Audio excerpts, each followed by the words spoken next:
यसलाई असारमा चालु हुन्छ कि हुँदैन है किनकि यसको अर्को पाटो पनि बताउँछु यसको मुद्दा रेडी छ तिहारमा मुद्दा अदालतमा लगाउनु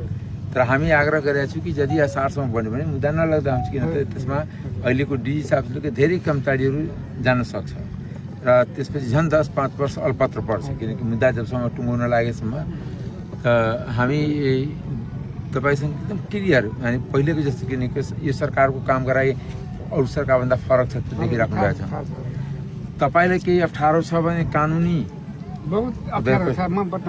त्यो हामीलाई बताउनुहोस् यहाँको लेभलबाट हुन्छ भने डिसालाई भन्छु माथिको लेभलबाट मन्त्रीजी प्रधानमन्त्रीको लेभलबाट हुन्छ म गएर मन्त्री प्रधानमन्त्रीलाई म भन्छु तपाईँले त्यसमा त्यस्तो छैन मेन चाहिँ हाम्रो के भयो भने 3 वर्ष भयो यो पुल धसिएको अनि चाहिँ इन्सुरेन्स गरेका थियौँ हामीले त्यो चाहिँ